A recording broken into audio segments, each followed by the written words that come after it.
Hey guys, After here, welcome back. Back on Von Ruben. I kind of want to do a quick follow-up video to my first PvP video on this guy. You know, I was sitting here, I was thinking more and more about it. I'm like, you know what? If I'm going to show him the PvP of an engineer on Halls of the Blitzworm that was very laggy, let me show them a PvP engineer on Moody Mask, or I should say Walatiki Temple, with my support gear. Because even though support gear can be boring for the person playing it, I think it shows value. I think the support engineer brings a lot to the table, and people don't realize it. So I kind of want to show you what he can do, and how and why.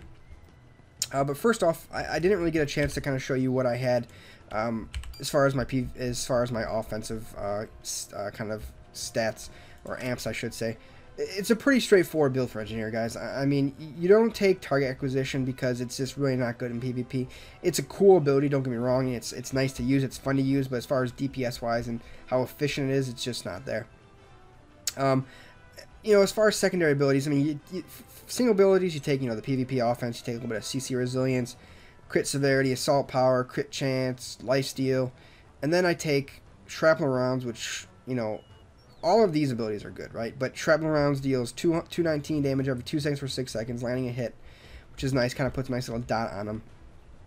I personally don't like the engineer has a big thing between 30 and 70 volatility. You get a lot of buffs, a lot of empowers. I personally don't like them simply because I like to usually run with Boltcaster, which usually just basically means I get to 100 and spam it down to 0, get to 100, spam it down to 0. But I run with shrapnel rounds, harmful hits, which increases critical chance once you critical hit, which is awesome, and explosive ammo, which is landing critical hit deals basically a little AoE damage, and then unstable volatility, which is awesome, which basically puts a stack on a target every time you hit them, and afterward you get a few stacks. It does a nice little bit of damage there. And then cruising for a bruising, anytime you are deflected, you get basically a huge critical increase chance. And then also volatile armor, which increases your critical hit chance by 10% when you use your exosuit, which actually stacks very nicely with my set bonuses of supercharged exosuit, which once you use it, I should say, you get extra critical hit rating too. So just to kind of show you what that means, is sitting here at 15.89, which is not too bad, it's pretty respectable. If I hit my ability, I go up to 29%. So it's not bad at all. Almost 30% chance. And then again, if you recall, every time you critical hit, where is it? There it is. Harmful hits. Every time you land a critical hit, you get another 9% chance. So it's kind of like a cascade effect, if you will. Anywho, enough about the PvP offense. Let's go ahead and equip up for our PvP defense. If I can find it, there it is. So right off the bat, I want to admit to you guys that this stuff is not... There we go. I do not have wards in these things, or I should say runes in these things, so you can yell at me if you'd like. I know I'm a big advocate of ruining everything out. I don't have runes in here simply because it's not fun. I'm not gonna lie, but I'm gonna show you guys anyway. Also, I want to point out this: the bombarding shelter and the warding shelter are exactly the same statistically, except they just have different slots. One has a fire slot, one has a water slot. Basically, one's fire and earth, and one's water and fire. So the only difference there. So I shouldn't have bought that, but hey. And then I'm going to want this because obviously I'm going to want the deflect rating instead. So now let's go ahead and change my action sets real quick.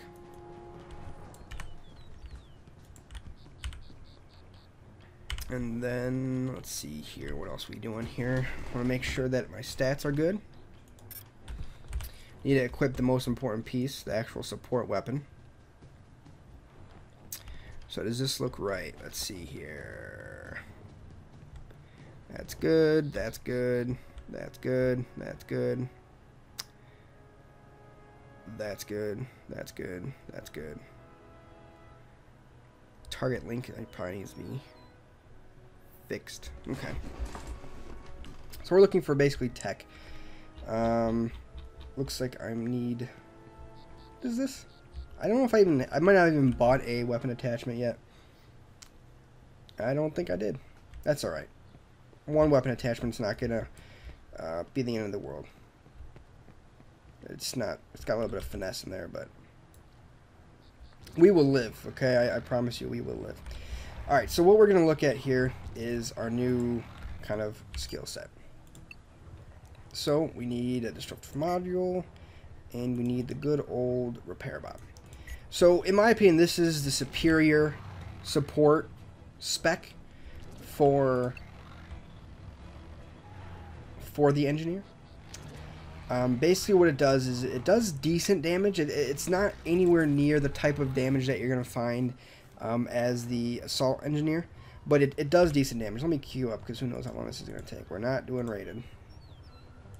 You know what? We'll do rated. Why not? It's not going to be pretty, but we'll do it anyway. It's 8-minute queue time. Let's think about that for a second. What about practice? 2 minutes. Okay, that's better. So why is this not as good as assault? Well, the damage this does is all very, very just DPS. There's like no burst to be seen, right? This spec, personally, with particle ejector as the main source of damage, is very constant, very just AoE, just very normal, even keeled. You're not going to be doing a lot of damage, but it's all going to be just coming out very even. There's no burst. I mean, if you want to burst, you probably could go Thresher, which isn't necessarily going to really be doing that much more anyway, but it is bursty. Personally, right now, I have been playing with Recursive Matrix at max, okay? I don't know if people usually do this. It's kind of random to do. When attacks are deflected, they do 1,300 physical damage, which with this up, in an AoE setting, it's a good chance that you're going to have a lot of deflection going on, so I kind of like it, I kind of don't. The thing is we're not really talking much here. I mean, the repair bot and the disruptive module is where you're really getting most of your oomph from. And as a matter of fact, I'm gonna keep it on there, but I'm gonna actually put the disruptive module and the repair bot at 9. And so what these do is these actually give the engineer the ability to heal by healing shields. So what this disruptive module does is basically does a kind of a AoE damage over time, as well as a shield heal over time. As you can see there, restore 509 shield to you and 4 allies within 10 meters. And the repair bot does basically the same thing. Is when you use the active ability on it, it does a AoE type shield restore to you and all 5 allies around you. Now, the problem I have with these two abilities is that buffing them up doesn't really seem to add much value overall. As you can see, I mean, tier 4 upgrade increases shield mitigation. That's nice. Okay, fair enough. And then the tier 5 restores 770 instead of 509. I mean, that's pretty significant if you can hit it in between that, you know, 30 and 70, which again, I don't like doing. Also, the repair bot, you know, grant yourself repair and rip out increased shield mitigation by 15%. Okay, so we're adding onto that shield mitigation aspect of it, but then the tier 8 increases technology magic resistance, which can be helpful, but they're kind of underwhelming when you look at other abilities like I mean, this one, to me, this is a good tier 8 ability. It's just hard to see how much it actually uses. The Diminisher bot tier 8, the fact that it kind of pulls everyone in was pretty sweet. I mean, even the Shatter Impairment Cleansing 2 debuffs. I mean, most of these abilities, even some that I don't use, have really good kind of tier 8 stuff, but it kind of gets weird because a lot of this is kind of designed for PvE as well. So, for instance, Thresher pierces 80% armor if the target's taunted. Well, okay, I only have a couple abilities that actually taunts them, and even though taunt is viable in PvP, it's not something that you really want to take, especially when you only have 8, you know, slots. So I think this is going to be the best bet bang for our buck, and you'll see why. I mean, it's pretty much designed to kind of have almost consistent volatility, and then be able to consistently just keep healing your teammates and keep them alive, keep them up, keep them well, and try to do that as much as possible. It's strange. I expected to be... The engineer tank is definitely a very tanky individual, and there's quite a few abilities that make you so. Obviously repair bot and disruptive module that, you know, heals your shields and also gives you more mitigation. But on top of that, the support tree, my amps here, which is again a lot of the same: CC resilience, a little bit of dashing gets volatility and restores shields, a little bit of maxing those shields out, obviously, and then support power and deflect chance. You know, taking damage, 10% chance to give you an absorb shield. Whenever you deflect a chance, whenever you deflect an attack, restore 170 health to yourself and 2 allies. And then obviously the module itself and try and hurt me, which between 30 and 70 you basically get stacks that you can heal. So it's pretty cool, but boosted armor is obviously a little bit more of a, I feel like it's more of a PvE thing, but I mean it can work in PvP too. I mean obviously you're going to be getting healed quite a bit, and increasing your armor is something cool. As you can see, I only have 3 abilities left I don't have unlocked, but I like the build right now again, and eventually I'm going to obviously have 10 more ability or amp points to play with, so that'll be when it's important. So let's take a look here. So here's Flat Cannon. So instead of being a cast like Shock Pulse is, this is a channel. As you can see in a few seconds here, it'll do I mean, you're saying it does 200 damage a hit, which is like nothing, but it gets your volatility up there pretty quickly. Alright, so here is your main ability, which fully upgraded only takes 3 volatility a second, which is really nothing. As you can see, I'm pretty much staying at 100, which is cool to be up. Again, it's just very steady damage. You're going to be doing 300 to 400 a hit there. Where did our guy go? Where did our mask go? Is he going cave? I think he's going cave. The Dominion have dropped a Moody Mask. The Dominion have dropped a Moody Mask. Oh, I think that was the stolen one. I also have feedback, which actually does a ton of damage. It's probably one of the most powerful skills the engineer actually has. Every time I deflect an attack, I can use it. So it's kind of like the offensive one, where every time I crit, I do it, but now it's every time I deflect an attack, I get it. So he dropped it there. Now I'm just going to spam this on him. I mean, it's very easy, as you can see. Just kind of do it. You want to make sure, and I do a bad job of this because I'm not used to playing the support engineer. You want to make sure that you kind of spam. Come on. You want to make sure you spam Disruptive Module as much as possible. But as you can kind of tell, this is kind of built. Go on defensive, buddy. You can kind of tell this is built for kind of covering and defending points. Really just being able to keep a steady flow of damage on a point to make sure people can't grab it. The engineer is very good at playing defense, but I'm not going to play defense just because it's going to be the most boring thing you guys have ever seen. It's pretty good for, you know, running masks too. I mean, if you usually you're not going to use the provoke. You actually have 2 innates, eradicate, provoke. No one really uses provoke in PvP unless maybe you're carrying that mask. So what we'll do here is we're going to get hit. I'll use Disruptive Module. There's my repair bot ability, this nice little blue thing you see. Repairing everyone's shield. It actually repairs them quite significantly and quite a bit. It's, I think, the main ability there to kind of get him back. But my repair bot just never wants to follow properly. I don't want to put him on defensive, or I should say passive, just simply because, well, I mean, I guess the damage probably isn't that significant. Maybe I should put him on passive. Let's try that and see what happens. So this guy's trying to steal. I'm doing tons of damage, as you can tell. I don't know where. There he goes. Wow, I missed my stun more.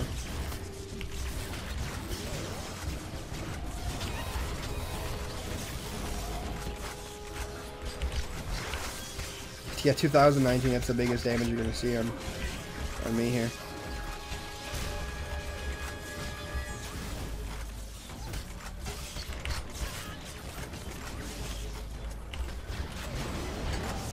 So even though my repair bot's on passive, he is nowhere near me for some reason. I'm not sure where he is, that little guy, but I think that's the biggest issue with the engineers right now is their... A Moody Mask has been stolen by the Dominion. I was about to say. I don't know where my repair bot is, to be honest. I'm putting it back in defensive though. See what else we can do. The Dominion have picked up a Moody Mask. As you can tell, much more boring than the defensive, or I should say the offensive engineer, but we are kind of stomping on these kids. But this isn't ranked though, so could be going against people, a bunch of people who are geared and a bunch of people who aren't geared.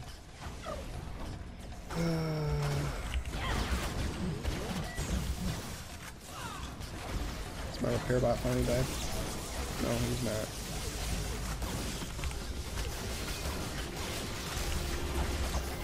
A moody mask has been recovered by the exiles. It's kind of just silly,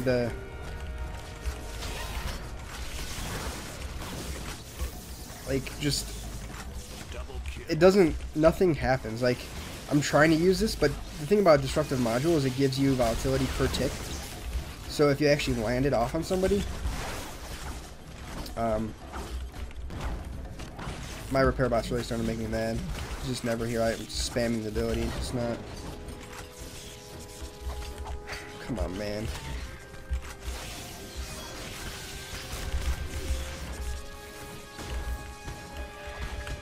Oh, man. Well, at least I'll die and he'll, like, have to be resummoned and... I'm gonna use a potion, why not? I can see I can actually get pretty tanky here. Only I had my freaking repair bot here to do something. Stun this kid.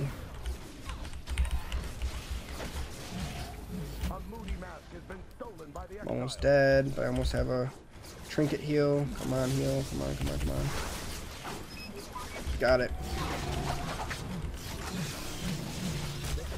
Get some deflecting up. So that's the power of deflection. And shield regeneration. I'm not even sure how much HP I have right now. Where is my... Can you just come and heal me, buddy? I guess not. See if we can get some health back here. We're close to victory. I don't know if that's our mask or their mask. I think it's theirs. Yes, it's theirs. Glider rations are just not doing it for me. It's better than nothing though. So they got a mask over there. Is that our mask? Let's see what we can do to stop that. Let's go assist. See if you can just come by me. Stun this kid. Go, throw our deflection down. Construct the module on him. Give my teammates some heals. Hope I deflect this. Come on, deflect me. Alright, killed him. Doing a decent amount of damage there for a second. Oh, okay. Wow, it's the repair bot has just failed me this entire game.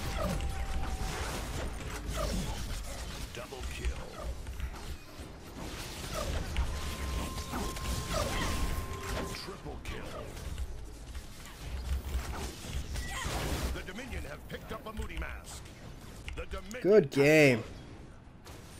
So it wasn't the best game to kind of show off what the engineer is capable of, but you can see I was top 4th in damage, which, I mean, it was a quick game, but 4-0-19 is still kind of awkward. But the healing is kind of where I want to show you guys the ability to actually do a consistent amount of damage on top of heal a decent amount is actually pretty good. Now, if the repair bot was actually doing his job for the majority of that game, I would have had much more healing, because he is the main source of healing, just because he can heal so much so quickly. I mean, healing 1,000 shield every second for 4 seconds is significant, comparatively to healing 560 every second. So obviously the module is going to be up more, but this is going to be, you know, more of a hard-hitting, you know, if you can find someone in a nice large group. So anyways, there is the support engineer for you guys. They are absolutely viable and very potent, more so on hauls, just because they can kind of fill any role. They have that AoE damage that they can just consistently, oh hey, it's a repair bot, they consistently do, whether it's on mid or on a side point, on top of being able to hold the mid just with all that healing, on top of being able to do a decent amount of damage as well, is pretty significant. I think this is the most potent support spec you want to go. So go ahead, check it out, guys, and thanks for watching, and I'll see you next time.